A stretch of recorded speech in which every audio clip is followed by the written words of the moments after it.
ইহুদি সম্পর্কে, জিউস সম্পর্কে এমন একটি বক্তব্য দিয়েছে ডক্টর জাকির নায়েক, যা শুনলে আপনারা অবাক হবেন। আসলে সেই বক্তব্যটি কি ছিল? সেই বক্তব্যের মাঝে এমন কি ছিল যে সেই প্রোগ্রামে বসা হাজার হাজার মানুষ শুনেও অবাক হয়ে গিয়েছিল? এমন একটি বক্তব্য যে সবার বড় বড় রাজনৈতিক নেতারাও বলতে সাহস পায় না, যেটা ডক্টর জাকির নায়েক করে দেখিয়েছিল ইহুদি সম্পর্কে। আসুন ডক্টর জাকির নায়েকের মুখ থেকেই সেই বক্তব্যটি আমরা শুনি।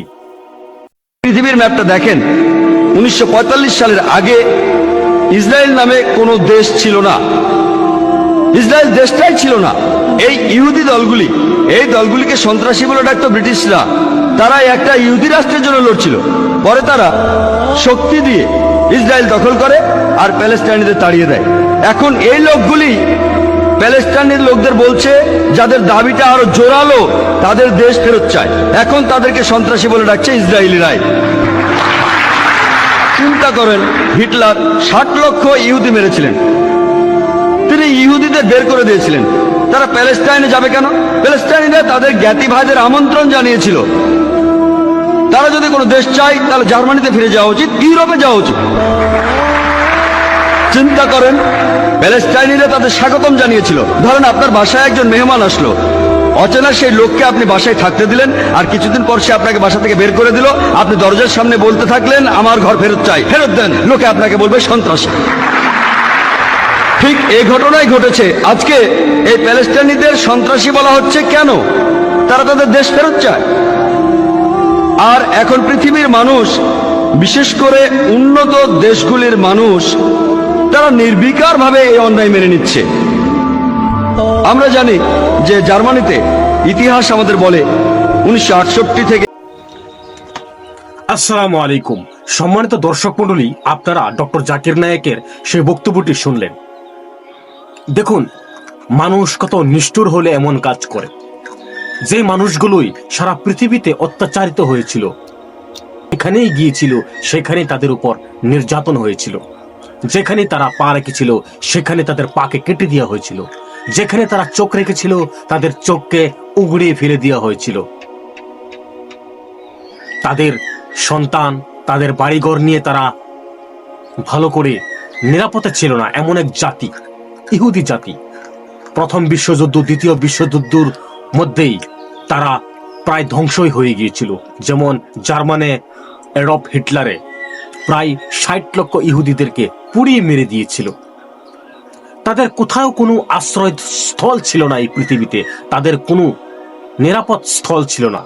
তখনই আরবের মধ্যপ্রাচ্যের একটি শান্তিময় দেশ ফিলিস্তিন, সেইখানকার কিছু মানুষ, সেইখানকার রাজনীতিবিদেরা, তারা কি ইসলাম ধর্মের ছিল। তাদের মনে আবেগ ছিল, তাদের মনে মানুষত্ব বোধ ছিল। তারা মানুষকে স্নেহ, মায়া, মমতা, ভালোবাসা দিতে চেয়েছিল। সেই জন্যই তো ইহুদিরা যখন গিয়ে কোথাও আশ্রয় পেয়েছিল না, তখন তারা মুসলিমদের পাশে গিয়েছিল। সেই ফিলিস্তিনে গিয়েছিল, গিয়ে তারা আশ্রয় স্থল চেয়েছিল। তারা শরণার্থী হিসাবে, তারা রিফিউজি হিসাবে সেখানে গিয়েছিল। আর তাদেরকে সুন্দর করেই জায়গা দিয়েছিল যে তোমরা এখানে থাকো, তোমাদের কোনো চিন্তা নেই। কিন্তু দেখুন সময় কি, তাদেরকেই সেই ইহুদিরা যাদেরকে সে জায়গা দিয়েছিল, সেই ফিলিস্তিনিবাসীরা, তাদেরকে আজকে সরিয়ে তারা সেই জায়গা দখল করে নিয়েছে। তাদেরই পিঠের মধ্যে লাথি মেরেছে, তাদের সাথেই বিশ্বাসঘাতকতা করেছে।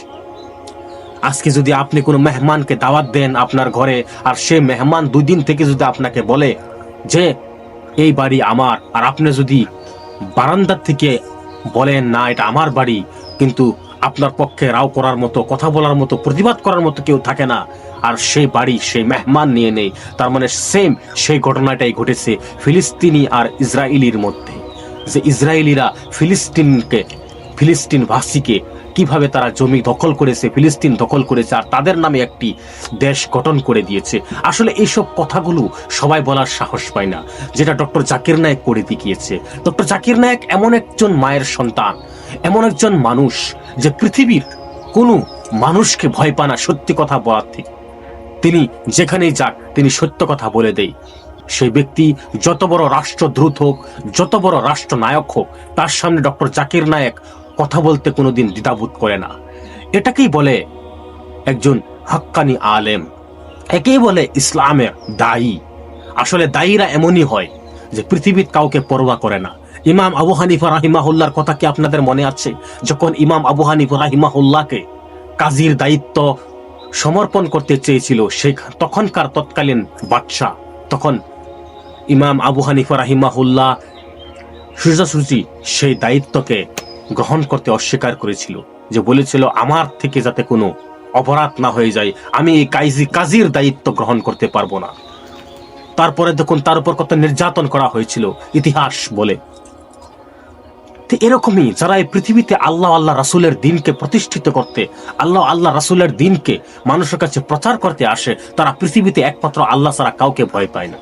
আসলে এই কথাগুলো, এই সত্য কথাগুলো উপস্থাপন করার জন্যই আমরা এই ভিডিওটা আজকে তৈরি করেছি, যাতে মানুষ জানুক ইসরায়েলরা কি করে বেদখল করে ফিলিস্তিনের জমিগুলো দখল করেছিল। তাদের ইতিহাস বহু যুবক ছেলেদের জানা নাই। যুবক ছেলেরা পড়ে আছে PUBG নিয়ে, ফ্রি ফায়ার নিয়ে, মোবাইল গেমিং নিয়ে। তারা ইতিহাস জানা ইসলামের, তারা কোনো কিছুই জানে না। তাদেরকে সেই মেসেজগুলো দেওয়ার জন্যই আমরা সত্যগুলো কথাগুলো উপস্থাপন করে থাকি আমাদের এই ভিডিওতে। আশা করি আপনারা আজকের ভিডিও টপিকের কি বিষয় ছিল সেটা আপনারা বুঝতে পেরেছেন। আরেক ভিডিওতে আবার দেখা হবে ইনশাআল্লাহ।